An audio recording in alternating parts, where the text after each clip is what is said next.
2014. 2014. Bonsoir Loufiane, bonsoir Eric. Bonsoir. Ça va? Bonsoir la grâce, ça va. Alléluia. Quoi de neuf? Tous les deux. Eric? On bénit le Seigneur, Mhm. parce que le Seigneur fait grâce. Mhm. Et bon, le Seigneur nous donne. Voilà, le micro n'est pas... Voilà, là Le c'est Seigneur parfait. fait grâce et en fait, actuellement, ce qu'on voit, personnellement, en fait, ce que je vois, du coup, ce que le Seigneur fait, ça me donne encore la crainte du Seigneur, en fait. Mhm. Ouais. Ça me donne la crainte du Seigneur. Et la dernière fois, par exemple, je priais et en fait, je réalisais ce que le Seigneur fait. Ça me faisait pleurer parce que je me dis, en fait, qu'est-ce qu'on a fait? Qui sommes-nous, en fait? Mhm. Et ça m'a fait pleurer et réaliser encore la crainte du Seigneur. Mhm. Donc, du coup, je me dis, dans mon engagement aussi, en fait, je ne peux pas faire n'importe quoi. Mhm. En fait, j'ai plus droit à l'erreur. On n'a plus droit à l'erreur de ce que le Seigneur nous montre tout, en fait. Il devient exigeant. Exigeant. Mhm. Donc, en fait, il faut s'aligner. Et on peut même pas, en fait, essayer de s'inquiéter sur des petites choses. Mhm. C'est ce que je réalise à chaque fois. Mhm. Donc, quand je suis amené à affronter quelque chose, je dis, mais non, en fait, c'est pas possible. Mhm. Parce que tout est là. Mhm. Et donc, c'est ça, en fait. C'est vraiment cette envie-là de s'accrocher et de réaliser vraiment la crainte de Dieu. Et là, nous saluons également un groupe de chrétiens qui est connecté depuis une île que j'ai découverte il n'y a pas... En fait, je ne savais pas que cette île existait et qu'elle était aussi française. Et comment?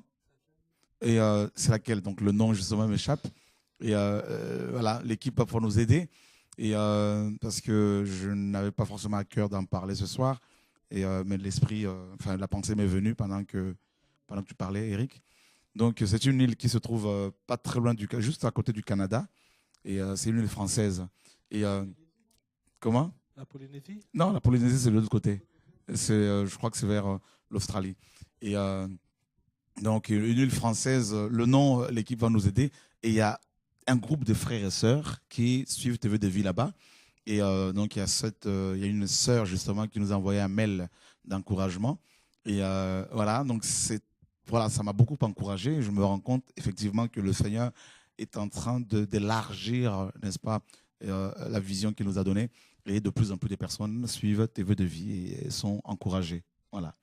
Donc, c'est une île, l'équipe technique qui se trouve juste en dessous, juste à côté du Canada. Voilà, donc c'est une île française. Et elle est toute petite comme ça. Et pourtant, il y a un peuple. Voilà, on va nous l'écrire là. Et puis, ou on va carrément nous mettre mettre l'image sur le. Voilà. Donc, et on va vraiment encourager ce groupe de frères et sœurs parce que, honnêtement, voilà, Dieu travaille et il faut lui être reconnaissant. Voilà. Et voilà, que le Seigneur soit béni. Et alors, Lufiane, pareil, hein, tu es encouragé par tout ce que le Seigneur accomplit. Nous ne sommes pas, bien sûr, Oui. on sait qu'il y aura encore plus de choses, hein, mais c'est vrai qu'on ne peut que, avec tout ce qui se passe, on ne peut que le glorifier. On doit le glorifier. On peut le glorifier et comme le disait Eric, hein, c'est étonnant, c'est des choses que ça me fait toujours penser à Acte 12 où les enfants à l'église à Jérusalem priaient dans la maison de Marc. Il y avait l'église de maison.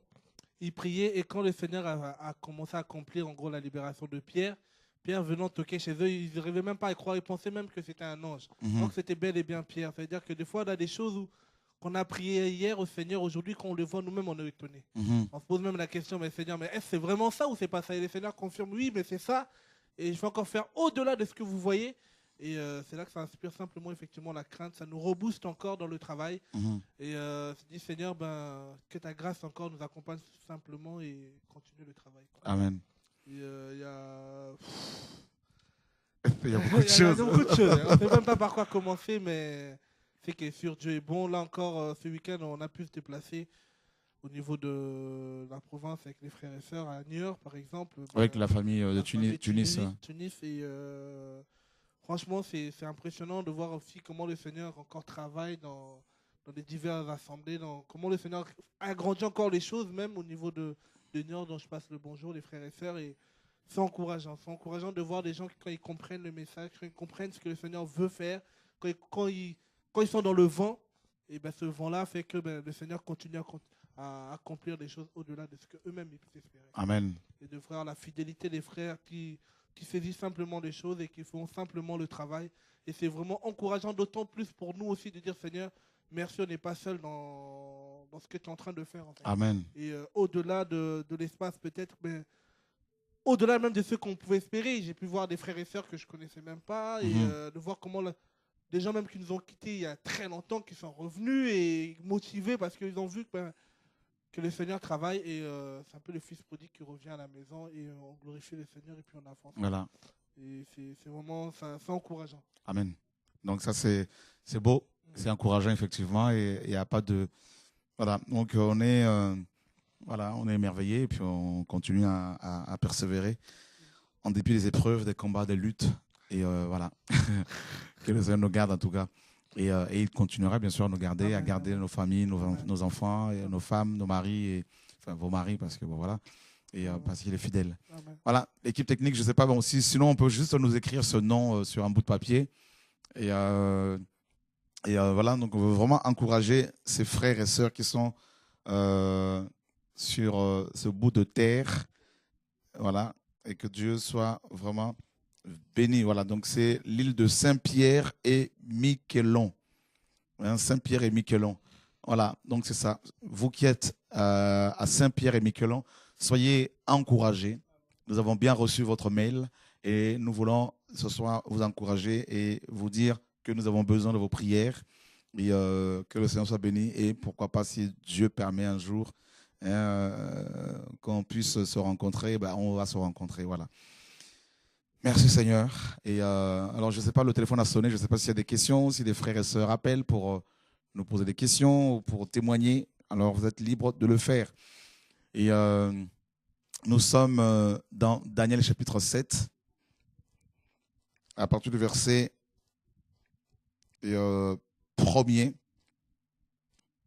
Et est-ce que l'équipe peut, je vais vous embêter ce soir, est-ce que vous pouvez nous trouver l'image de la Babylone, c'est le lion ailé qui représente Babylone?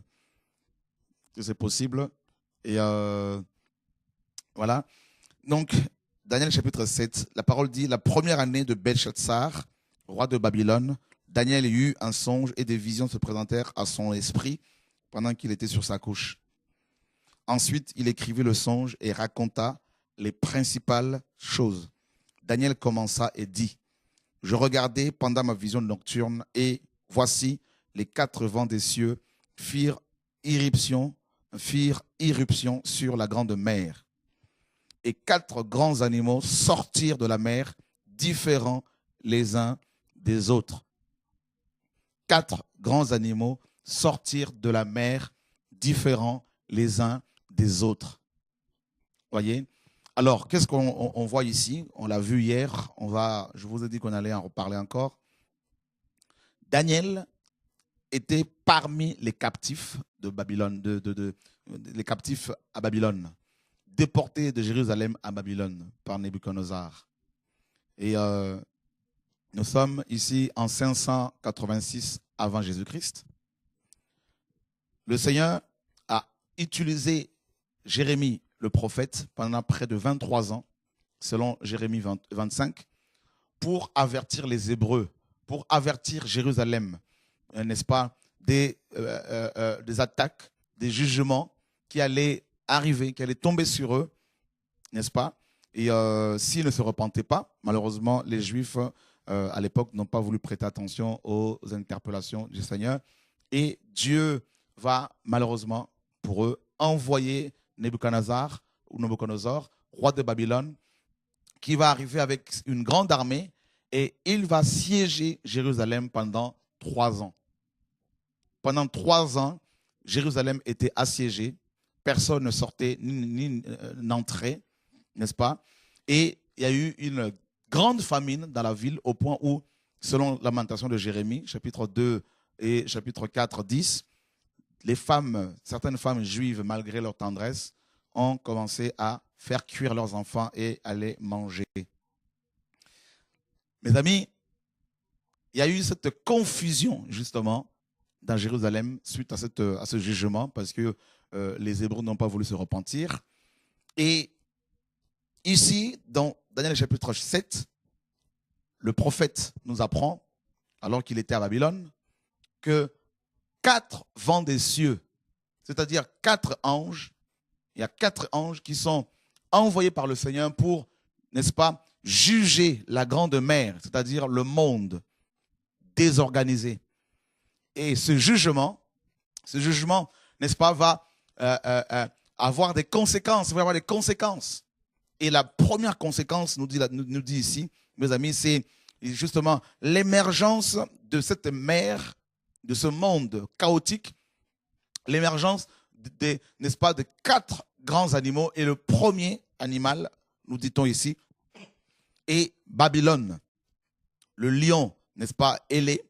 Et Daniel nous dit que le premier animal était semblable à un lion, hein, donc, et avec des ailes d'aigle. Donc on voit déjà le mélange, un lion avec des ailes d'aigle. Donc je pense qu'on peut trouver cette image-là, un lion avec les ailes d'aigle, hein, de Babylone. Si c'est le cas, on peut déjà nous la balancer. Si ce n'est pas possible, ce n'est pas grave, l'équipe. Ne vous mettez pas la pression. Merci déjà pour votre soutien. Et voilà, donc on voit ici, mes amis, que la première conséquence du jugement de Dieu sur la grande mer, sur le monde, n'est-ce pas, c'est Babylone. Et c'est exactement ce qui s'est passé, n'est-ce pas, au 6e siècle avant Jésus-Christ, lorsque Dieu va envoyer Babylone, Nebuchadnezzar, n'est-ce pas, et à Babylone, à Jérusalem, après l'attaque, hein, de ce roi babylonien contre Jérusalem, eh bien, l'empire, n'est-ce pas, babylonien va connaître, mes amis, un succès phénoménal, une croissance exponentielle. L'empire babylonien va, n'est-ce pas, avoir, n'est-ce pas, une telle, une telle autorité, un tel pouvoir sur les autres peuples que Jérusalem va être détruite. Et ici, c'est Babylone qui va, n'est-ce pas, être à l'apogée. C'est Babylone qui va atteindre le sommet, n'est-ce pas, et dans son gouvernement, dans sa manière de commander, de gérer les choses. Et là, Jérusalem était complètement rasée, les murailles étaient détruites, le temple était renversé, voilà, incendié, et il n'y avait plus rien. Et on l'a vu hier que dans la Bible, selon Dieu, pour Dieu, il n'existe que 2 villes, Babylone et Jérusalem. Lorsque l'une d'elles était à son apogée, l'autre était détruite. Et inversement, quand c'était Babylone qui était à son apogée, Jérusalem était détruite. Et quand c'était Jérusalem, Babylone était détruite. Et ici, là, à cause du jugement de Dieu sur Jérusalem, n'est-ce pas, Dieu a abaissé Jérusalem et c'est Babylone maintenant qui, n'est-ce pas, était monté en puissance, en force. Et c'est exactement ce que nous voyons ici dans Daniel chapitre 7. Dieu juge les nations, Dieu juge, n'est-ce pas, le monde. Et là, c'est Babylone qui monte, ce lion avec des ailes. Et on nous apprend, mes amis, que ce lion avait, n'est-ce pas, aussi un cœur d'homme. Un cœur d'homme. Voilà, donc on a l'image de ce lion, n'est-ce pas? Un lion, le lion de Babylone avec les ailes d'aigle. Et vous voyez que même l'archéologie confirme la parole de Dieu, n'est-ce pas? Et ça, c'est magnifique. C'est là qu'on réalise que la Bible est vraie. Amen, n'est-ce pas? La parole de Dieu est digne de confiance. Amen. Voilà. Donc, et Babylone, à cette époque, hein, où Daniel va écrire, hein, à l'époque où Daniel va écrire cette lettre, Babylone était l'empire le plus puissant, n'est-ce pas? L'empire le plus puissant sur le plan économique, sur le plan militaire, n'est-ce pas? Sur le plan politique. Et Nebuchadnezzar ou Nebuchadnezzar était l'empereur, le roi le plus puissant de l'époque. Et, mes amis, cet homme, Nebuchadnezzar, avait adoré le dieu Marduk, un démon. Et pourtant, mes amis, c'est lui qui a, n'est-ce pas, été utilisé par Dieu pour détruire Jérusalem. Déjà, son nom ce nom évoque beaucoup de choses. Nebuchadnezzar ou Nebuchadnezzar vient de Nebu protège, signifie Nebu protège. Nebu, c'est quoi, c'est qui? Eh bien, Nebu correspond à Mercure, le dieu des prophètes, le dieu des marchands également.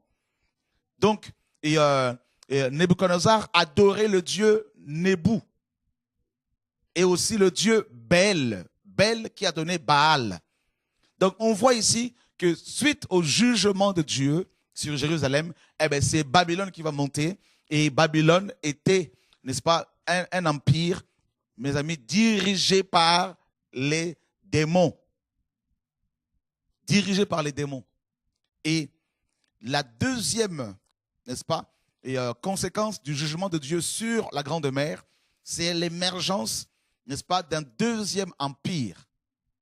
Après la chute de Babylone, il y a eu, mes amis, comment dire, il y a eu les Mèdes et les Perses, avec notamment Cyrus le Grand, Darius, tout ça, et Artaxerxès, tous ces rois, tous ces empereurs médo-perses qui ont commencé à régner. Et on nous dit que cet empire-là, les Mèdes et les Perses, étaient représentés par un ours, n'est-ce pas, qui avait, cet ours avait dans sa gueule 3 côtes et de dents et de grandes dents. Et on lui disait, lève-toi, mange beaucoup de chair. Voyez? Donc, cet animal, le léopard, donc les Mèdes et les Perses, ont également, mes amis, exécuté beaucoup d'hommes, beaucoup de personnes. Ont conquis beaucoup de pays. Et la troisième conséquence, ici, c'est un ours, au verset 6 de Daniel 7. Après cela, je regardais et voici, un autre était semblable à un léopard et avait sur le dos 4 ailes comme un oiseau. Cet animal avait 4 têtes et la domination lui fut donnée. Donc là, on voit, mes amis, que les choses vont de mal en pis. Hein?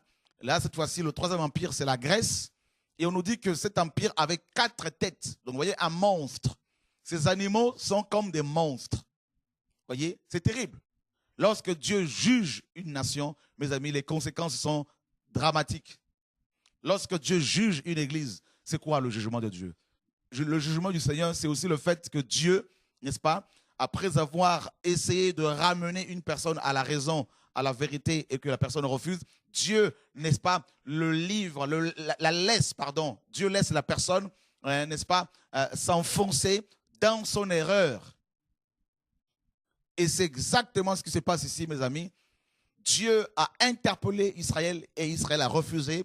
Eh bien, Dieu va juger, n'est-ce pas, Israël. Dieu va juger les nations. Eh bien, là, c'est Babylone maintenant qui va monter.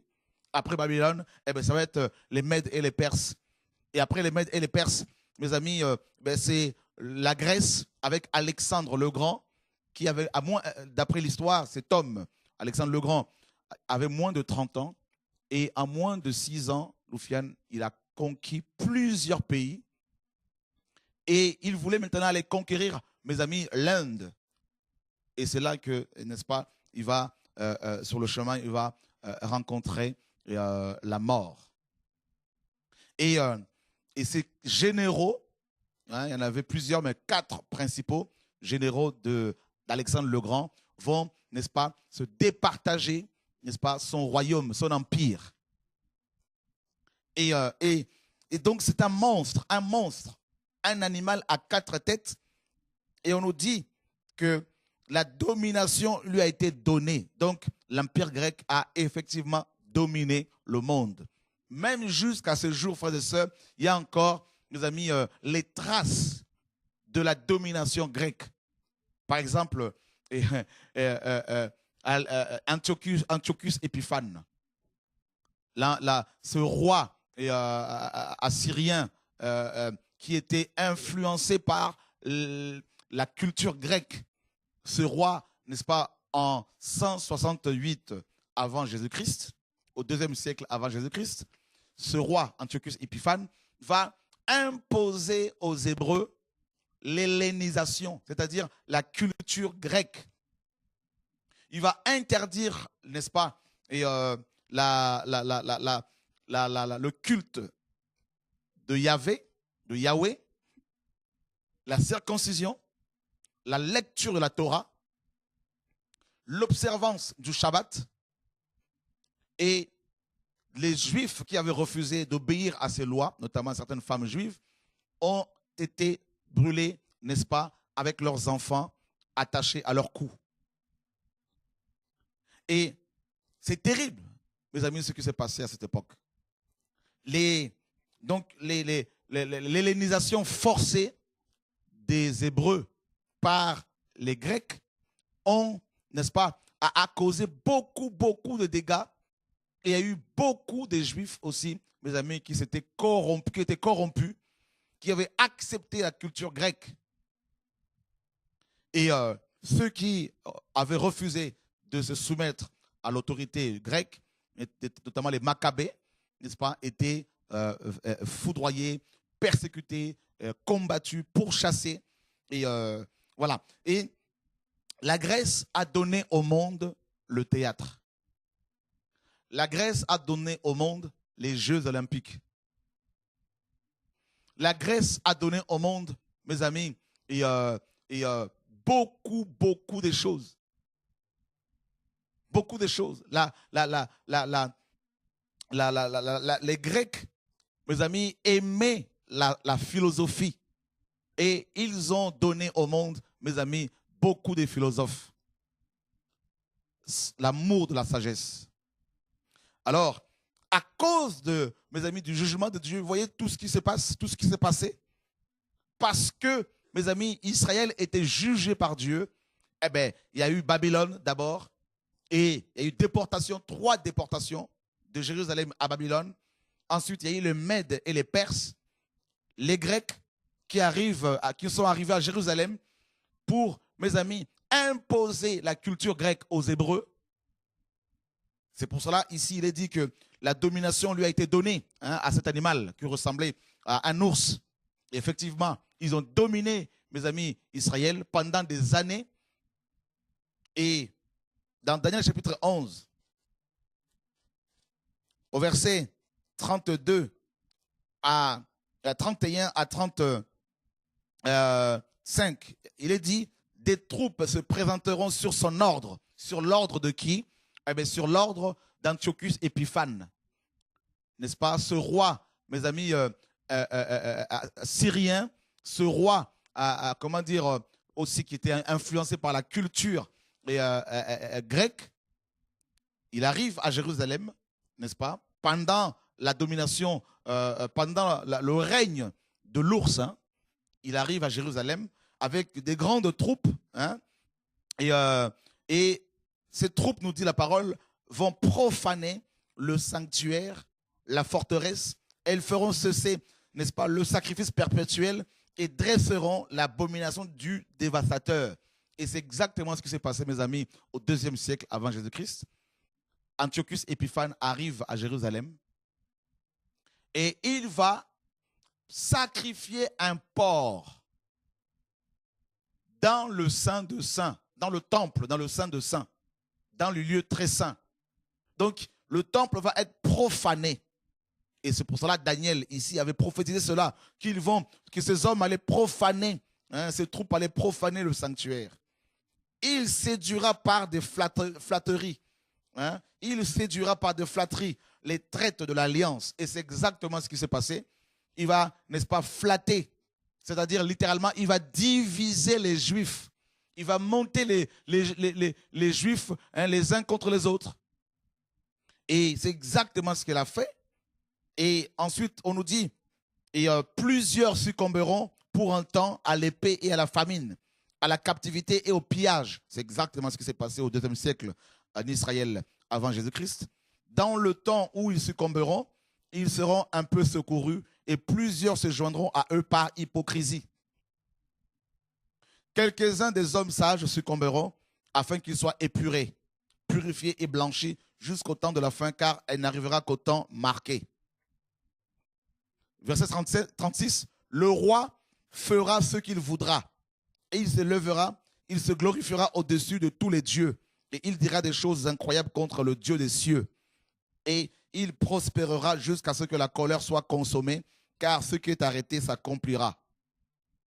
Voyez? Et c'est terrible ce qui va se passer au deuxième siècle. Tout cela, mes amis, c'est à cause du jugement de Dieu. Dieu va juger Israël et voilà ce qui va se passer. Toutes ces choses vont, mes amis, arriver, n'est-ce pas, en Israël. À cause, mes amis, d'abord à la base, à cause du péché des Juifs, à cause de leur refus d'écouter les prophètes, et Dieu va, n'est-ce pas, les juger, c'est-à-dire, il va les livrer à ces animaux. Il va les livrer, mes amis, au pillage. Il va les livrer, mes amis, à toutes sortes de méchanceté, à la méchanceté de ces animaux, à la haine de ces animaux. Vous voyez, frères et sœurs, c'est terrible.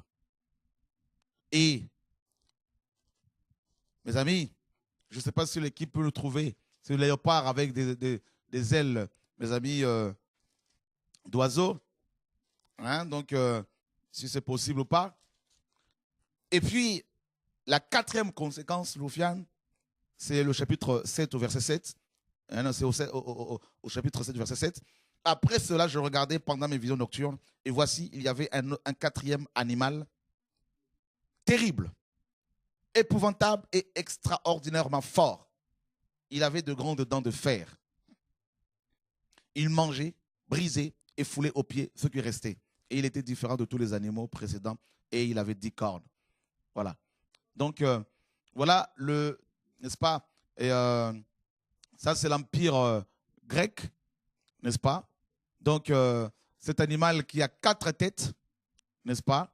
Avec des ailes d'oiseau, hein, donc l'empire grec. Et là, on a mis la date, hein, n'est-ce pas? De 331 à 168 avant Jésus-Christ. Voyez? Et Israël, à cause de ses péchés, était aussi livré à cet empire.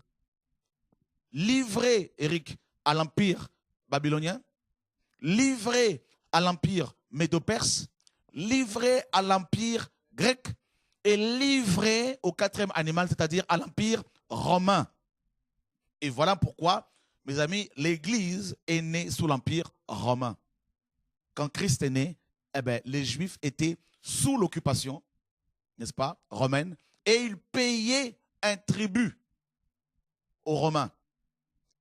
Et les Romains avaient établi certains Juifs qu'on appelait publicains ou encore péagers pour prélever, n'est-ce pas, de l'argent sur le tribut sur leurs propres frères. Voilà pourquoi ils étaient haïs, détestés.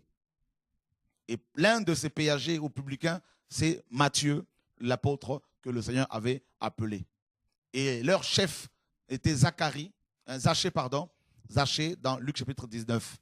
Donc vous voyez, frère, le contexte historique. Les Juifs, mes amis, ont refusé d'écouter les prophètes et Dieu va les avertir pendant près de 23 ans. Et ils vont refuser. Eh bien, qu'est-ce qui va se passer? Eh bien, Dieu va juger cette nation. Dieu va juger la terre à cette époque. Et ces jugements vont, n'est-ce pas, donner naissance à 4 empires. Hein? Et ces 4 empires, Babylone, les Mèdes et les Perses, la Grèce et l'Empire romain, ces 4 empires vont être des instruments, n'est-ce pas, de justice, des instruments, mes amis, que Dieu va utiliser pour infliger, n'est-ce pas, la correction aux Juifs. Et c'est terrible. Et on voit bien déjà combien ces animaux, mes amis, comment ils sont constitués. Ce sont des monstres, n'est-ce pas? On a vu l'Empire grec, on a vu le léopard avec 4 têtes, n'est-ce pas? Et c'est terrible. Et la parole nous dit que le 4e animal avait des dents de fer. Il mangeait tout, il brisait, il foulait aux pieds ce qui restait. Donc, en fait, rien ne devait rester dans l'état, en bon état. Il fallait que tout soit dévasté. Rien ne devait rester en bon état. Et c'est exactement ce qui s'est passé, mes amis. Quand les Romains sont arrivés, ils ont utilisé aussi, ils ont utilisé le fer comme métal, donc le fer, pour fabriquer leurs armes. N'est-ce pas? Pour fabriquer leurs armes. Et ils étaient, mes amis, très puissants, les Romains. Très, très puissants. L'Empire romain mes amis, était un empire terrible, terrible. Et d'ailleurs, cet empire, donc l'Europe aujourd'hui, on voit la montée en puissance, mes amis, de l'Occident, n'est-ce pas? Et donc, et c'est terrible, frères et sœurs, ce qui s'est passé à cette époque. Et Jean, dans Apocalypse chapitre 13, nous apprend que ces 4 empires, mes amis, sont restaurés aujourd'hui. Restaurés aujourd'hui. Apocalypse chapitre 13, on l'a lu hier, verset 1er. Puis je vis monter de la mer une bête qui avait 10 cornes et 7 têtes. Une bête qui avait 10 cornes et 7 têtes. N'est-ce pas? Et sur ces cornes, 10 diadèmes, et sur ces têtes, des noms de blasphème. Alors, le tu vois ici au chapitre 1er, on nous dit que cette bête avait combien de têtes? Combien de têtes? 7 têtes. N'est-ce pas? Donc, tu vois, Eric, donc 7 têtes. Pourquoi 7 têtes? Le chiffre 7, le nombre 7 dans la Bible est le nombre de l'absolu. Ce nombre-là signifie, quand il est question à Dieu, ce nombre, quand il est utilisé pour Dieu, fait allusion à la perfection, à l'absolu, à la sainteté, n'est-ce pas? Et au-dessus de 7, il n'y a rien. C'est la perfection, n'est-ce pas? Et quand ce nombre est utilisé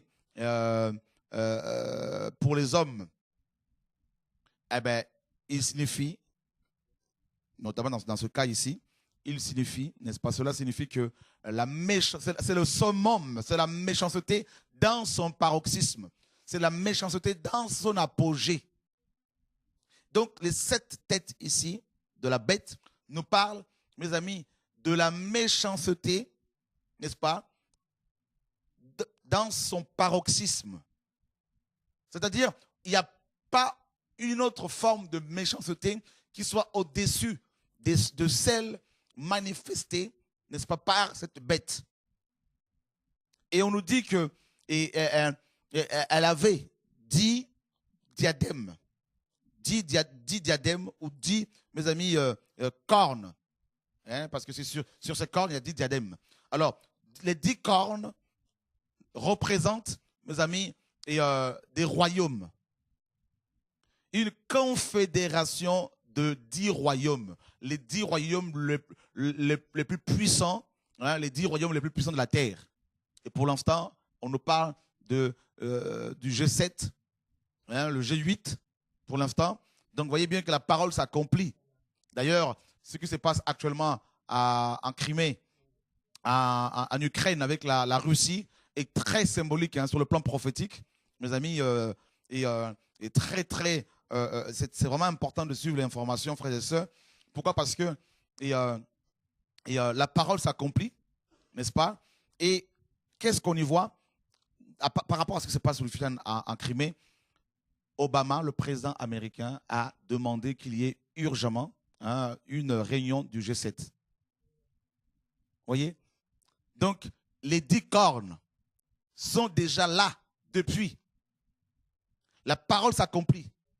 Donc on voit, frère, pourquoi 10 cornes? Pourquoi 10 cornes? Pourquoi 10 cornes? Parce que le nombre 10 dans la Bible nous parle du jugement.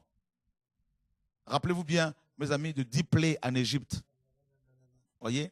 Donc 10 dans la Bible nous parle du jugement, de l'épreuve. Voilà pourquoi Dieu dit dans Apocalypse, chapitre 3, donc, n'est-ce pas? Apocalypse chapitre 2, pardon, verset 10. Je lis au nom de Jésus. Ne crains pas de ce que tu vas souffrir. Voici, le diable jettera quelques-uns d'entre vous en prison, afin que vous soyez éprouvés, et vous ferez des tribulations de 10 jours. Soyez fidèles jusqu'à la mort, et je te donnerai la couronne de vie. Vous serez éprouvés, n'est-ce pas? Vous aurez une tribulation de 10 jours. Donc on voit bien que 10 dans la Bible nous parle du jugement, hein, de la tribulation.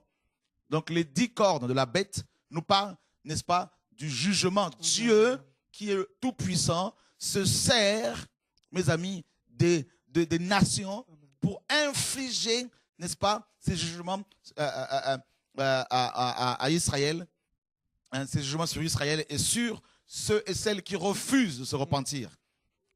Et dans Ésaïe, il disait que, mes amis, que la Syrie était sa verge.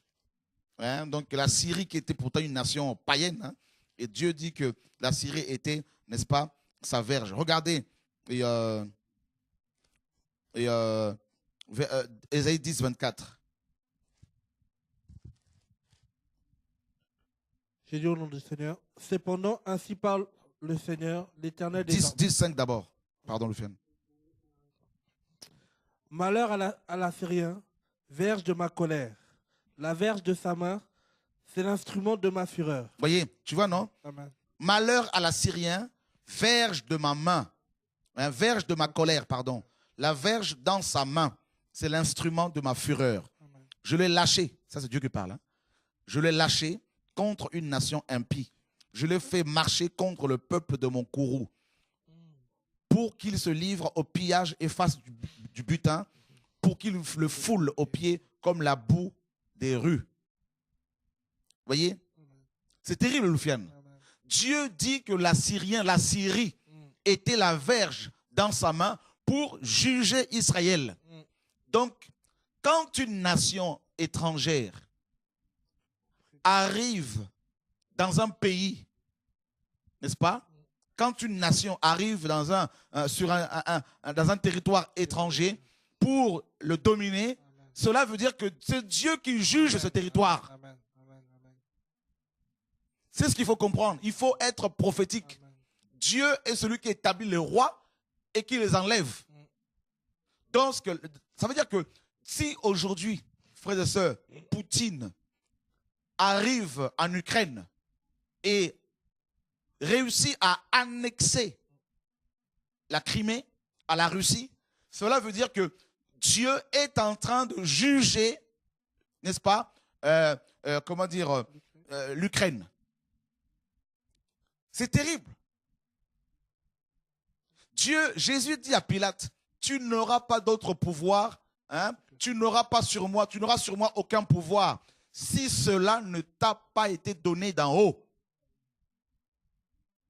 Si cela ne t'a été donné d'en haut. Donc vous voyez frère, il faut être spirituel. Dieu est souverain, il est le Tout-Puissant. C'est lui qui commande tout, c'est lui qui gouverne tout. Donc quand la Syrie est arrivée, à cette époque, est arrivée à Jérusalem pour l'assiéger, parce que les Assyriens sont arrivés dans la Samarie. N'est-ce pas? Mais, ils sont arrivés dans la Samarie, Loufiane, pour déporter les Juifs de la Samarie n'est-ce pas, à Damas. Dans 2 Rois 17 là-bas. Là. C'est terrible hein, ce que la parole nous apprend. Regarde un peu Loufiane, mon frère. C'est terrible. 2 Rois 17. Hein, Eric? À partir du verset 1er. 2 Rois 17, verset 1er. La 12e année d'Achaz, roi de Juda, Osée, fils d'Éla, commença à régner à Samarie sur Israël. Il régna 9 ans. Et il fit ce qui déplaît à l'Éternel, non pas toutefois comme les rois d'Israël qui avaient été avant lui. Salmanessar, roi des Assyriens, monta contre lui et Osée lui fut asservi et il lui envoya des présents. Ah, et ici on dit, il lui paya un tribut. Akaz, roi d'Israël, désobéit au Seigneur, le Dieu d'Abraham. Dieu lui envoie des prophètes, il n'a pas voulu se repentir. Et la Bible dit, Dieu va aller chercher Salmanazar, roi d'Assyrien, hein, roi des Assyriens, roi assyrien, roi d'Assyrie, un roi païen. Hein. Dieu va le prendre dans son pays. Il lui donne l'ordre, va en Israël. Va me chercher le roi Akaz, qui pourtant avait reçu ma parole et qui n'a pas voulu s'y conformer. Va le prendre là-bas. Et Salmanazar arrive dans la Samarie. Et regarde le verset, n'est-ce pas? Le verset 4. Mais le roi d'Assyrie découvrit une conspiration chez Osée. Donc il arrive d'abord dans la Samarie. Il soumet la Samarie à l'autorité assyrienne, à son autorité. Et il exige que les Samaritains, donc les Israélites, lui payent un tribut. Voilà pourquoi nos pays africains aussi payent aussi aujourd'hui des tributs aux nations occidentales. Pourquoi? Parce que nous avons reçu l'évangile en Afrique, mais on a fait n'importe quoi. Au lieu de prêcher la vérité, beaucoup d'Africains qui sont missionnaires en Europe préfèrent s'enrichir, prendre l'argent du Seigneur, les femmes d'autrui. Et Dieu, qu'est-ce qu'il fait? Il va maintenant demander aux rois occidentaux, aux présidents occidentaux d'aller en Afrique pour asservir nos pays d'origine. Donc, tout est dans la Bible, Loufiane. Tant que les prophètes africains ne vont pas comprendre cela, ils vont mener un combat charnellement. C'est pour cela, pour que ces pays soient libérés de ce joug, n'est-ce pas? Il faut, mes amis, une repentance réelle. Amen, amen, amen, amen. Tout est dans la parole de Dieu, Loufiane. Nous devons parler selon la parole. Amen. Nous devons être bibliques, frères et sœurs. Voyez, frères et sœurs? Donc, le roi Osée paye maintenant un tribut au roi Salmanazar, un roi païen, qui adorait des dieux, des démons. Et il va se révolter maintenant contre Salmanazar. Et Dieu dit, la Bible dit, mais le roi d'Assyrie découvrit une conspiration chez Osée, qui avait envoyé des messagers à So, roi d'Égypte. C'est exactement ce qui se passe aujourd'hui. Hein, on demande des alliances entre rois, entre présidents pour... et qui ne payait plus annuellement le tribut au roi d'Assyrie. Le roi d'Assyrie le fit enfermer et enchaîner dans une prison. C'est pour cela que beaucoup de nos gars, là, beaucoup de nous sont en prison. Babo, il est où? À La Haye. Il est en prison, à La Haye. Il n'est pas en prison en Afrique, mais il est ici en prison en Europe. Vous comprenez? La Bible est vraie. Ce n'est pas Chora qui le dit, c'est la Bible. Pourquoi Babo n'est pas enfermé en Côte d'Ivoire? Il n'y a pas de prison là-bas? Il n'y a pas de prison à Abidjan? Ici à La Haye, en Hollande, pour vous montrer que la Bible est vraie, frères et sœurs. Le roi d'Assyrie le fit enfermer et enchaîner dans une prison. Et le roi d'Assyrie parcourut tout le pays et monta contre Samarie, qu'il assiégea pendant 3 ans. Il arrive dans la Samarie, il va assiéger la Samarie pendant 3 ans. Voilà pourquoi sur nos pays d'origine soit assiégés. Soit assiégés. Qu'est-ce que vous voulez, frère? Parce que les Africains ne veulent pas, beaucoup ne veulent pas saisir le message de Dieu. Ils ont reçu la parole, ils ont reçu l'onction, ils ont reçu de grandes illuminations. Au lieu de prier pour le pays, de prêcher la vérité aux dirigeants, eh bien, qu'est-ce qu'ils font? Eh bien, ils font autre chose. Et les pasteurs en question africains, au lieu de prêcher la vérité aux dirigeants, ils vont commander du pain. Ils vont faire des alliances avec la politique. Ils deviennent des députés, des sénateurs. Comment un prophète de Dieu peut-il faire de la politique? Élie n'a pas fait de la politique. Élisée encore moins.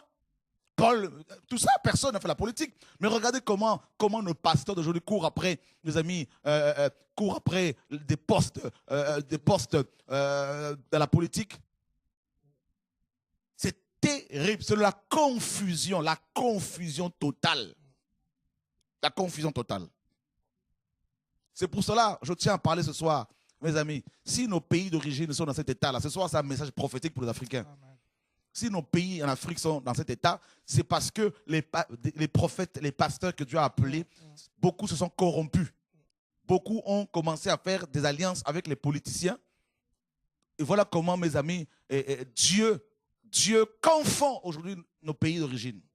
C'est pour cela qu'apôtre aussi, sans te couper, c'est que pour cela, beaucoup aussi, avec cette crise d'identité, qu'il n'y a pas le vrai message, beaucoup se retrouvent après à repartir dans le soi-disant des dieux de nos pères, des dieux de nos ancêtres, parce qu'on ne leur passe pas la parole véritable. Bien évidemment. Alors, il n'y a pas de message si ce n'est que donner. Et comme ils ont soif, ils veulent connaître encore en profondeur la parole du Seigneur, ils se retournent dans des autres divinités. Mais forcément, parce que l'évangile est arrivé par les colons, hein, par les prêtres catholiques en Afrique, hein, dans la plupart de nos pays d'origine. Eh bien, maintenant, après la colonisation, Dieu a commencé à visiter les Africains en leur donnant un message clair, un vrai message avec des réveils, comme le réveil avec les prophètes comme Simon Kimbangu au Congo, Kinshasa, qui était un prophète authentique, comme le prophète Sima Otoko en Angola, comme le prophète Harris, n'est-ce pas, en Afrique de l'Ouest. Mais malheureusement, certains Africains ont transformé ces prophètes en des dieux. Voyez, ils ont créé des sectes. Au lieu de saisir le message qu'ils prêchaient et d'apporter un vrai réveil, mais ils n'ont pas saisi le temps de la visitation. Et c'est pour cela que Dieu envoie des Salmanazar modernes qui viennent de l'Occident, États-Unis, Canada, France, Belgique, tout ça, et qui vont maintenant assiéger l'Afrique. Et qui vont imposer des lois aux Africains. Qu'est-ce que vous voulez qu'on fasse? Parce que les gens n'ont pas saisi le message de Dieu. On a rejeté Dieu, en fait. Et on a rejeté Dieu. L'Afrique a rejeté Dieu. Dieu envoie Kakou Souverain en Côte d'Ivoire. Qu'est-ce qu'on en fait? On le transforme en diable, en démon. Et on le tue.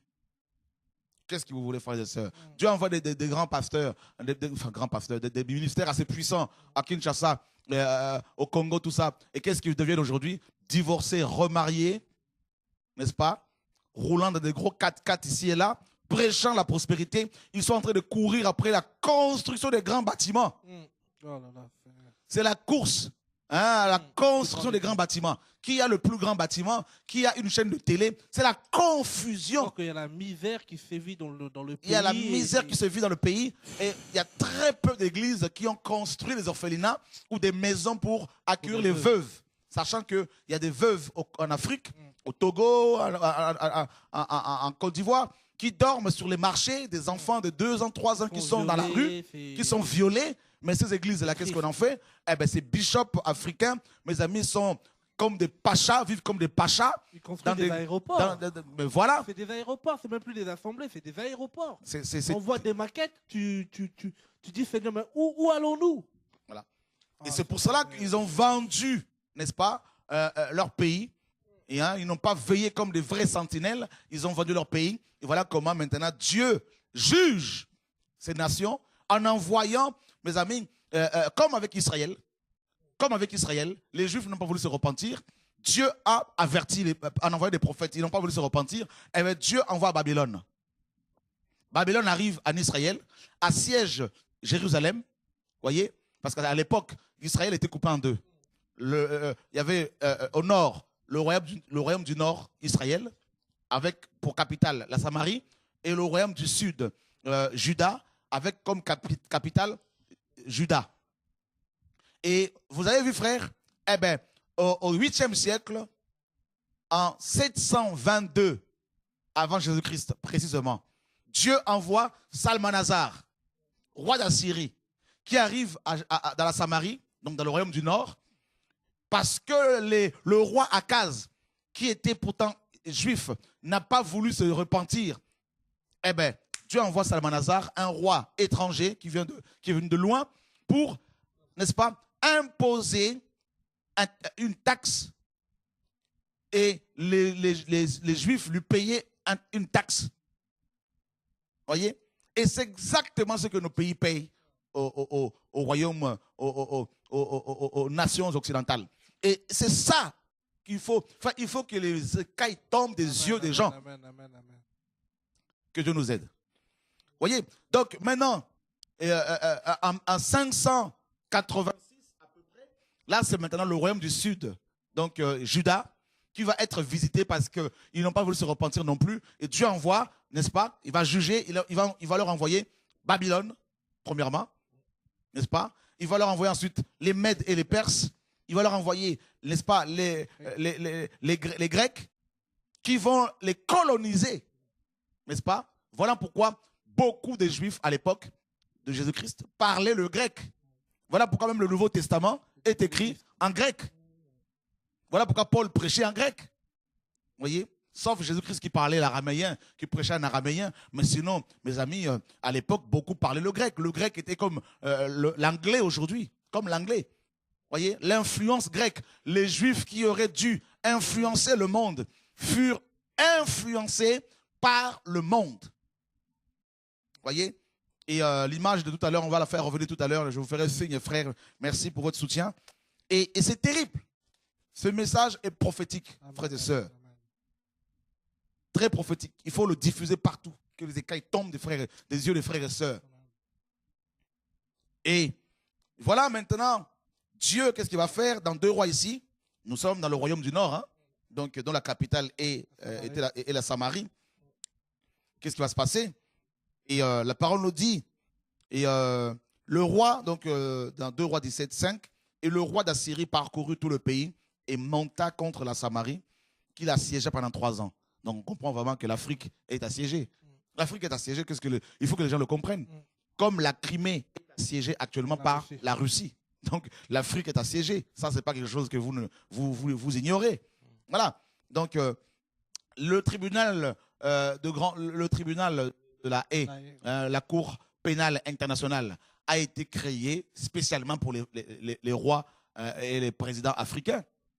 Par l'Union européenne.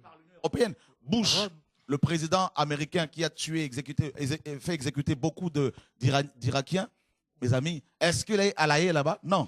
Donc vous comprenez bien que l'Afrique est assiégée. Il faut, mes amis, la prière, le combat, c'est dans la prière. Amen, amen, amen. Vous voyez? Parce que c'est une guerre spirituelle, c'est dans la prière. Et je tiens à vous dire, frères et sœurs, seul le retour de Yeshua va libérer tout le monde. Amen. Parce que seul Yeshua va établir son gouvernement sur terre pendant 1000 ans. Amen. Et il n'y a pas que l'Afrique est assiégée, le monde entier est assiégé. Voilà. Et qu'est-ce qu'on apprend ici? Dans 2 Rois 17, verset 6, la 9e année d'Osée, le roi d'Assyrie prit Samarie. Là, maintenant, il est passé à autre chose. Donc, il est passé à la vitesse supérieure. La 9e année d'Osée, le roi d'Assyrie prit Samarie et amena Israël captif en Assyrie. Il les fit habiter à Calak et sur le Kabor, fleuve de Gozan et dans les villes de Med. Où sont aujourd'hui? Parce que l'Afrique est assiégée, regardez le nombre d'Africains qui sont déportés. Le nombre d'Africains qui quittent l'Afrique, même sur des pirogues, sur des embarcations, mes amis, c'est terrible. Où les gens, où il y a beaucoup de noyades, vous avez vu, l'Afrique est assiégée. Et c'est comme ça qu'il faut que vous compreniez, le message est prophétique, frères et sœurs. Je n'ai même pas pensé de parler de cela ce soir. Je n'avais même pas pensé parler de toutes ces choses ce soir. Donc Dieu me conduit à le faire pour réveiller un peu les frères et sœurs de la prière, pour qu'ils soient dans la prière, qu'ils soient à la brèche. Voyez? Donc on voit bien qu'il y a eu déportation de la population. Et c'est exactement ce qui se passe aujourd'hui. Il y a eu déportation aujourd'hui de... Regardez le nombre de Congolais à l'étranger. Il n'y a pas un seul pays du monde où il n'y a pas un Congolais. Vous allez en Chine, vous allez voir des Congolais qui parlent le chinois. Vous allez en Inde, il y a des Congolais qui parlent comment on appelle la langue indienne là, le tamoul, tout ça, là, enfin bref. Et le hindi. Voilà. Vous allez au Maroc, il y a des Congolais. Vous allez en Suisse, il y a des Congolais. Il y a des Congolais partout. C'est comme les Juifs. Les Juifs, à cause du jugement de Dieu, en l'an 70 après Jésus-Christ, ils ont été déportés dans le monde entier. Voyez, à cause du jugement, Dieu utilise, n'est-ce pas, va utiliser le 4e animal, l'Empire romain, en l'an 70 après Jésus-Christ. Titus, l'empereur romain, arrive à Jérusalem en l'an 70. Il va incendier le temple, il va persécuter les Juifs et les Juifs vont être déportés dans le monde entier. Voilà pourquoi, Lufiane, tu as des Juifs noirs, éthiopiens, africains, des Falajas. Tu as des Juifs chinois, tu as des Juifs japonais, tu as des Juifs français, des Juifs arabes, je veux dire, qui sont au Maroc, en Algérie, des Juifs aux États-Unis, des Juifs dans le monde entier. Voyez? À cause du jugement de Dieu, ils ont été déplacés, déportés. Eh bien, c'est exactement ce qui se passe également avec les nations africaines. Il y a cette déportation, il y a des Camerounais, il y en a partout, mais n'est-ce pas? Il fut un temps où on ne voyait pas les Libyens à l'étranger. Mais aujourd'hui, comme la Libye est sous l'occupation, et regardez le nombre de Libyens maintenant qui essayent de regagner l'Europe. Voyez? avec des embarcations de fortune. C'est terrible, frère, de voir à quel point la confusion règne dans ce monde. Toute la terre est aussi en même temps assiégée par le diable. Parce que Dieu a livré le monde à cause de l'incrédulité à Satan, aux démons, aux sorciers. N'est-ce pas? C'est pour cela qu'il y en a, ils veulent quitter la terre en se suicidant. Et malheureusement pour eux, ils se retrouvent encore en enfer. Mais l'enfer est pire que la terre encore, la souffrance qu'il y a sur terre. Vous voyez? Donc, voilà pourquoi les Togolais, il y en a partout. Il y a des Africains qui sont à l'étranger parce qu'ils sont missionnaires, mais beaucoup, ils sont à l'étranger parce qu'il y a le siège. Ils sont assiégés, donc il y a des problèmes économiques qu'on leur impose. Donc du coup, ils vont voir ailleurs. Et ils meurent parce qu'ils cherchent à avoir une vie meilleure. Vous voyez, frères et sœurs? Et donc, tout est dans la parole de Dieu. Il n'y a rien de nouveau sur terre. Rien de nouveau, mes frères et sœurs, vous qui suivez cet enseignement. Donc, le roi d'Assyrie enlève les Israélites, les déporte de leur pays. Et qu'est-ce qu'il va faire en échange, Loufiane? Oh, que Dieu nous aide. Verset 24 de 2 Rois 17. Le roi d'Assyrie fit venir des gens de Babylone, de Cuta, d'Ava, de Hamath et de Serva, Sepharvaïm, et les établit dans les villes de Samarie à la place des enfants d'Israël. Ils prirent possession de Samarie et ils habitèrent dans ces villes. Quand il y a déportation comme ça, comme c'est le cas dans nos pays, ce sont les étrangers qui viennent prendre place. Il n'y a rien de nouveau. Il n'y a rien de nouveau, Loufiane. Vous voyez, à cause du jugement, on déplace des populations et on les remplace par d'autres. C'est exactement ce qui se passe dans nos pays. Frères et sœurs, il n'y a rien de nouveau sur la terre. Ouvrez les yeux, soyez dans la prière. La lutte est spirituelle. Vous voyez, la lutte est spirituelle. Et c'est terrible. Et quand on voit aussi la France, elle est aussi assiégée. Vous croyez quoi, frères et sœurs? C'est pour cela aussi, beaucoup de quartiers, quand on y va, il faut se rendre à l'évidence. Moi, je veux être clair ce soir. Il y a des quartiers, quand on s'y rend, en France, on n'est plus en France. Il faut se rendre à l'évidence. Voilà, tout le monde est assiégé aujourd'hui. Il y a des déplacements des populations aujourd'hui. Il y a beaucoup même aujourd'hui, effectivement, qui quittent la France parce qu'ils trouvent mieux ailleurs. Mais bien sûr. Dans le sens où, que ce soit par rapport aux impôts, tout ce qui se met en place, ils préfèrent aller ailleurs. Et c'est pour ça qu'il y a aujourd'hui, au niveau de la France, un ministère qui veut nous dit d'être 100% français. Mettre plus en place des choses pour les Français, mais or que beaucoup fuient aussi la France pour aller se trouver mieux ailleurs. C'est-à-dire que chacun essaie de... Oui.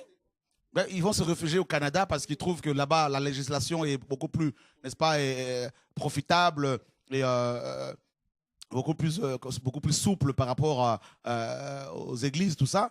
Donc, le monde entier, de manière globale, est assiégé.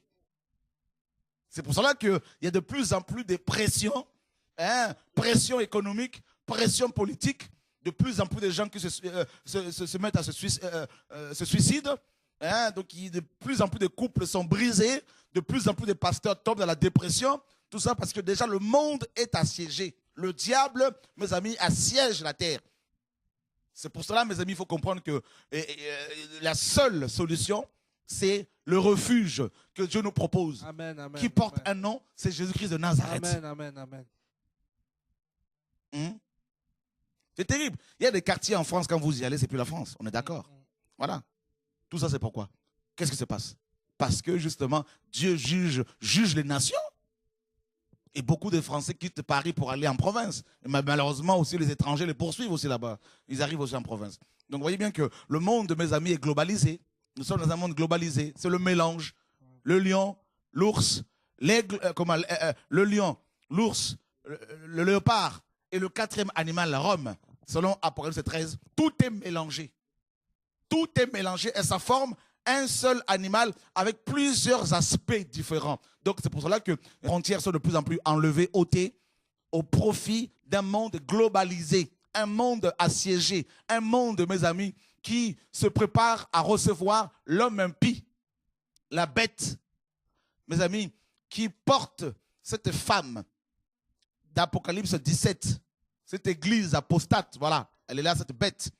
Mes amis, ça c'est Apocalypse 17, la bête qui porte, mes amis, cette femme, c'est l'église apostate, c'est l'église babylonisée, c'est l'église jézabélisée. Ce sont des termes que j'ai inventés pour vous faire comprendre encore les choses, frères et sœurs.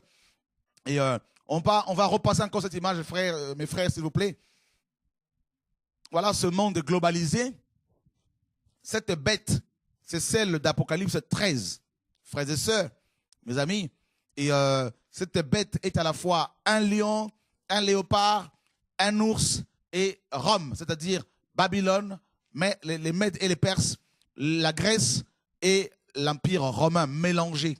Et ça a donné le gouvernement mondial, le nouvel ordre mondial, la globalisation, la mondialisation, tout ça avec, mes amis, à côté, cette église babylonisée, cette église paganisée, cette église fédérée, hein, où l'on vous dit que, frères et sœurs, il faut payer les pasteurs, il faut payer la dîme, tout ça. Et, les gens sont assiégés. Les chrétiens, beaucoup de chrétiens sont assiégés par leurs pasteurs. Ils n'ont pas le droit d'aller prier ailleurs. Vous voyez? C'est terrible des pasteurs qui disent dans Apocalypse là-bas, on nous parle des anges des églises. Donc il faut qu'il y ait un pasteur à la tête de chaque église. Mais ça n'a rien à voir. L'ange de l'église d'Éphèse, mais c'était des messagers, ce n'étaient pas des pasteurs. C'était des messagers qui avaient un message comme des messagers pour des villes. Et ensuite, ils partaient ailleurs. À Éphèse, il y avait plusieurs églises, nous dit Actes chapitre 19 et 20 là-bas. Il y avait plusieurs églises de maison. Il n'y avait pas un pasteur à la tête de ces églises de maison. Ça, c'est une mauvaise, mes amis, c'est la manipulation, c'est une mauvaise compréhension de la parole. C'est parce que les gens ont des ambitions personnelles, des intérêts personnels. Ils tordent la parole du Seigneur pour asseoir leur autorité dans le but de manipuler, dépouiller, voler le peuple du Seigneur, assiéger les chrétiens. Vous voyez? C'est la confusion. Donc Dieu juge les nations et voilà ce qui se passe. Il y a la déportation des peuples et on les remplace, ces peuples, par d'autres peuples. Et c'est cette confusion de laquelle nous sommes. Et où sont les prophètes pour pouvoir parler et dire au monde, Jésus revient pour Amen. mettre de l'ordre dans tout ça. Amen, amen. Quelqu'un a quelque chose à dire, Eric? En fait, la pensée qui me revient, en fait, qui me vient quand on parlait, qu'on partageait, c'est aussi dans la suite de Daniel 11, 32, en fait, où il dit « Et il fera pécher par flatterie ceux qui se porteront méchamment dans l'alliance, mais le peuple de ceux qui connaîtront leur Dieu se fortifiera et fera de grands exploits. » Le peuple de ceux qui connaîtront leur Dieu. C'est-à-dire que dans tout ça, je vois en fait cette image un peu de monstre dont sortent les nations, et ça aussi investit l'Église. Et c'est un peu comme une pression. Donc c'est un peu comme si on assiste à une sorte de pression, un mélange à tel point que cette pression-là peut exploser à tout moment. Donc il faut cet attachement à Dieu en fait, pour vraiment pour tenir. Cette fermeté en fait, une fermeté à Dieu pour pouvoir résister en ce temps-là et vraiment résister et connaître la pensée de Dieu aussi pour agir et non rester dans sa propre pensée pour pouvoir lutter avec sa propre pensée, la pensée humaine, mais vraiment s'attacher à Dieu pour avoir les vraies instructions et vraiment entrer en action. Amen. Et le vrai message aussi. Parce que pour que les chrétiens se préparent aujourd'hui, il faut vraiment un message. Le message du temps, leur faire comprendre dans quel temps nous sommes. Est-ce que nous sommes dans un temps où de nuit, d'obscurité, où le Seigneur revient bientôt, ou nous sommes dans un temps où il faut s'exposer, ou parler de prospérité, parler de notre argent, parler de... il y a tellement de choses qui se passent aujourd'hui. Et c'est vrai que, comme on parlait tout à l'heure, j'avais une pensée quand dans Luc 16, quand le Seigneur disait que les enfants de ce monde sont plus avisés, que les enfants de ce monde sont plus avisés que les enfants de la lumière. Pourquoi? Parce que les gens dans ce monde, eux, ils se préparent. Le monde converge à quelque chose. Nous-mêmes, on le voit au niveau de notre domaine territorial. On se rend compte qu'aujourd'hui, bientôt, ils veulent faire disparaître tout ce qui est commune pour mettre l'intercommunal. Et cet intercommunal, on va après mettre le projet du Grand Paris. Ce projet du Grand Paris, en fait, on nous ramène quelque part. Où on voit même qu'il n'y a plus de frontières où l'Allemagne, pour aller en Allemagne, pour aller en Belgique. Alors, il n'y a plus de limite. L'ennemi se prépare. Depuis, comme on dit souvent, depuis le 2 avril là-bas, le nouvel ordre mondial était reconnu par le Premier ministre à l'époque de Londres. Oui, de Londres, de l'Angleterre, pardon. Tout est déjà mis en place. Mais que fait l'Église? L'Église est dans le message de la prospérité financière. Beaucoup, de pasteurs Donnez, vous serez bénis. Achetez nos CD. Voilà, achetez nos CD de Fais chrétiens. dans mon assemblée, faut adhérer. Il y a des choses, non mais c'est aberrant. C'est aberrant et on se rend compte que, moi j'aime souvent dire que la bête n'est pas bête. Même si les gens veulent être dans la distraction, l'ennemi, lui, se prépare il sait qu'il lui reste peu de temps, comme le dit dans Apocalypse 12, hein, il sait qu'il lui reste peu de temps et il cherche qui pourra enlever de la vision du Seigneur, qui va enlever, qui va distraire pour rater simplement le ciel. Et là, on doit simplement comprendre avec tout ça, je bénis vraiment Dieu du message d'aujourd'hui. Pourquoi? Parce qu'il y a beaucoup aujourd'hui, effectivement, sont dans des luttes charnelles, sont dans des luttes où ils luttent parce qu'ils n'ont pas aussi la connaissance, et encore parce que les pasteurs, parce que l'Église ne prépare pas le chrétien à l'enlèvement. Parce que l'Église ne prépare pas le chrétien à savoir que notre maître revient. C'est simplement le prince de paix qui pourra amener la paix dans ce monde. Et ça m'ouvre encore les yeux sur d'autres aspects. Je dis, Seigneur, aide-nous. Aide nos frères et sœurs. Ouvre-leur les yeux à voir que le combat n'est pas charnel. Le combat n'est pas à militer pour militer sur des choses qui, pour de gauche ou pour de droite, le combat est simplement... Préparons-nous, remettons l'arche à sa place, remettons la crainte de Dieu dans l'Église. Et Dieu, et on le voit quand, comme il disait tout à l'heure, quand les enfants de Dieu se préparent, quand les enfants de Dieu, la crainte s'empare de cœur, Dieu, comme il dit, si le peuple en qui est invoqué mon nom s'humilie, prie, cherche ma face, je leur répondrai et je guérirai leur pays. Mais si ce peuple-là s'éloigne de moi, ben Dieu enlève aussi sa main. Et quand Dieu enlève sa main, ben, les démons prennent place. C'est pour cela qu'il faut, là, comme tu l'as si bien dit, dans 2 Chroniques 7,14, le Seigneur a dit, si le peuple sur qui est invoqué mon nom prie et cherche ma face, et s'il se détourne de ses mauvaises voies, je l'exaucerai des cieux et je pardonnerai, je guérirai son pays. Guérir ici, c'est restaurer. Amen. Hein, restaurer son pays. Donc, il faut la repentance. Amen. Et Loufiane, dans Daniel chapitre 2, justement, et on nous parle d'une pierre qui va se détacher sans le secours d'aucune main pour frapper la statue de Nebuchadnezzar. Donc la statue de Nebuchadnezzar, c'est quoi? C'est aussi, en fait, cette statue représente les 4 animaux dont il est question dans Daniel 7. Donc le jugement du Seigneur. Et cette statue représente le gouvernement mondial, hein, donc le nouvel ordre mondial, et l'Europe, les États-Unis, l'ONU, tout ça, et ses agences. Et nous n'avons, mes amis, on n'a pas à lutter contre ces choses-là. Nous ne pouvons que prier Dieu et nous préparer, hein, à son retour. Amen. Et la parole nous dit qu'une pierre va se détacher, hein, n'est-ce pas, sans le secours d'aucune main. Amen, amen, amen. Hein? Donc, regardez, Daniel 2, 44. Dans le temps de ces rois, et on y est, hein, dans le temps de ces rois, on y est. Ces rois-là sont ici aujourd'hui, ils règnent aujourd'hui. Dans le temps de ces rois, le Dieu des cieux suscitera un royaume qui ne sera jamais détruit et qui ne passera point sous la domination d'un autre peuple. Il brisera et détruira tous ces royaumes-là et lui-même subsistera éternellement. C'est ce qui indique que la pierre que tu as vue se détacher de la montagne sans le secours d'aucune main, mais qui a brisé le fer. Vous voyez, le fer, c'est l'Empire romain. Les reins, l'argile, l'argent et l'or. L'or, c'est l'Empire babylonien. Voyez? Et le grand Dieu a fait connaître au roi ce qui doit arriver après cela. Le songe est véritable et son explication est certaine. Hein, mes amis, vous voyez bien que seul Jésus-Christ de Nazareth mettra fin à ce jugement, à cette confusion. Voyez? À ce grand mélange. C'est pour cela il faut que nous nous repentions, que nous revenions au Seigneur de tout notre cœur, que nous prêchions le vrai message, le message du temps. C'est-à-dire nous sommes actuellement à minuit dans l'horloge de Dieu. Et les gens sont endormis. On est en train de crier. Ici et là, les gens crient ici et là de la part du Seigneur. Voici l'époux. Voilà le message. Voici Jésus. Il n'y a pas d'autre message aujourd'hui. Voici Jésus. C'est ça l'évangile. Ce n'est pas la prospérité financière. Ce n'est pas ça, frère. Ce n'est pas ça le message. Ce n'est pas donnez vos dîmes, vous serez bénis. Ce n'est pas ça le message. Ce n'est pas venez au concert chrétien payant. Ça, c'est Babylone. Ce n'est pas ça le message. C'est du vol. Ce n'est pas nous allons faire des clips, tous on va nous voir danser. Ça, c'est la sorcellerie. C'est le monde, c'est charnel. On le dit haut et fort. Ce n'est pas ça le message. On n'a pas besoin de nous voir chanter, louer Dieu. C'est l'intimité. On doit vivre ça secrètement. Ce n'est pas, mes amis, venez acheter des livres, des ouvrages, des Bibles, tout ça, ou des CD chrétiens. Tout ça là, c'est Babylone, c'est le monde, c'est du commerce, c'est Babylone, parce que Babylone, c'est le commerce. Voyez frère, on a reçu gratuitement et on doit donner gratuitement. C'est quoi le message alors? Le message aujourd'hui c'est qui est Jésus? Amen. Venez à Jésus, Amen. Croyez en Jésus, Amen. Suivez Jésus, obéissez à Jésus, Amen. Marchez dans la foi, marchez selon la foi, marchez par la foi. C'est ça l'évangile, frères et sœurs. Il n'y en a pas d'autres, frères et sœurs. Jésus matin, midi, soir, Amen. Jésus la nuit, Amen. Jésus à 1h du matin, Jésus à minuit. À 1h du matin, Jésus.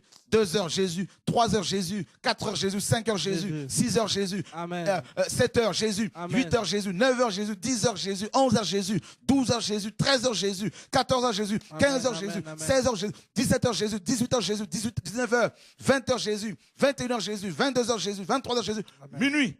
La boucle est bouclée. Jésus. Amen. Et rien que Jésus-Christ de Nazareth.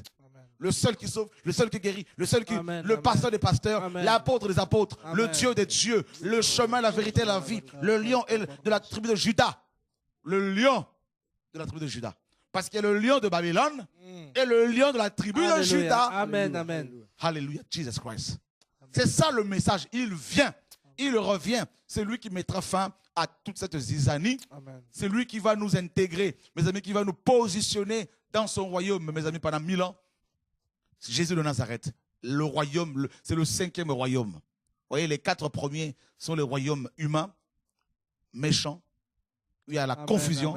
Et le 5e royaume, c'est le royaume de Pierre, la pierre angulaire, qui se détache sans le secours d'aucune main. Cela veut dire qu'on ne peut pas aider Dieu.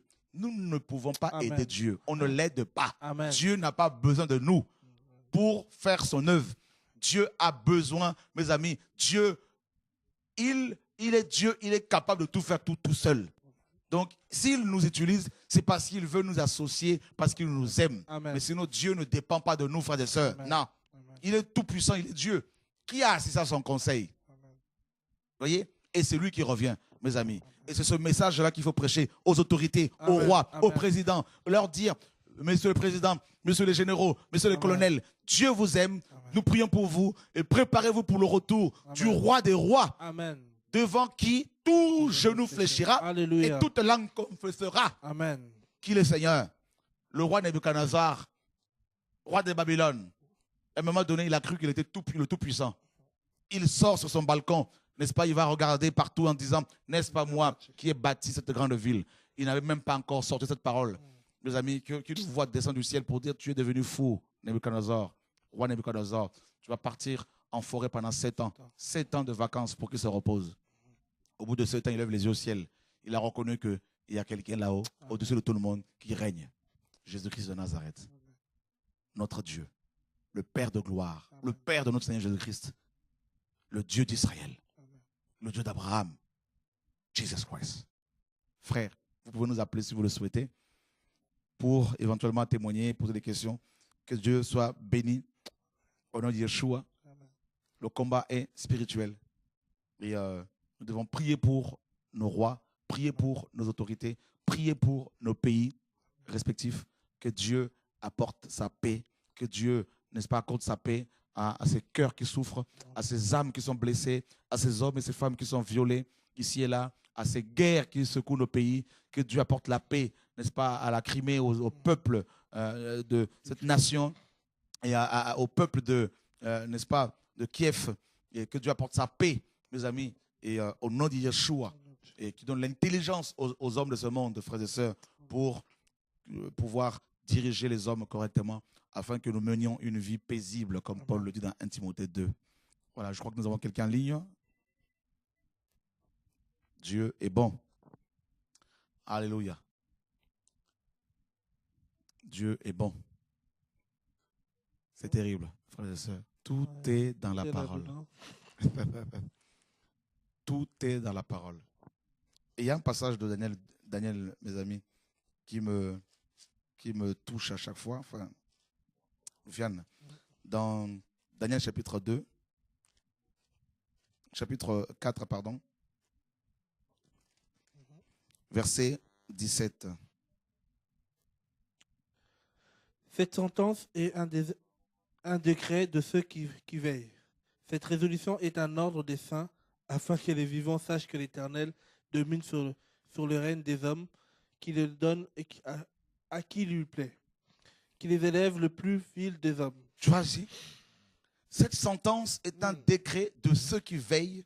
Cette résolution est un ordre des saints, afin que les vivants sachent que le Très-Haut domine sur le règne des hommes, qu'il le donne à qui il lui plaît. Amen. Et qu'il y élève le plus vil des hommes. Amen, amen, amen. Quelqu'un qui n'a même pas étudié, Dieu le prend, il le met à la tête d'un pays. Amen. Il y en a qui commencent à chercher des raisons. Comment ça se fait? Lui, il n'a pas été à l'école, lui, il a fait ça. Mais Dieu fait ce qu'il veut. Parce qu'il dit que toute autorité vient de lui.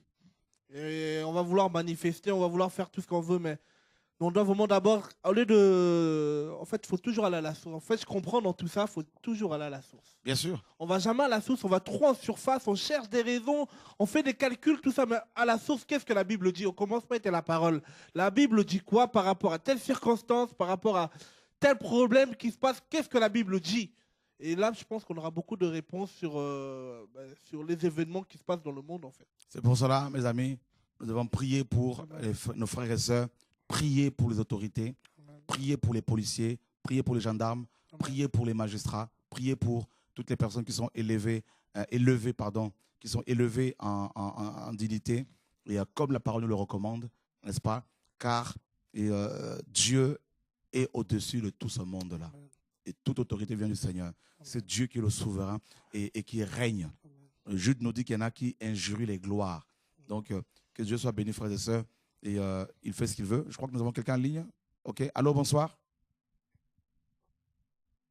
Dieu élève qui il veut et qu'il soit élevé, notre Dieu, qu'il soit vraiment élevé. Allô, bonsoir. Allô. Ah, je crois qu'il y a un problème technique.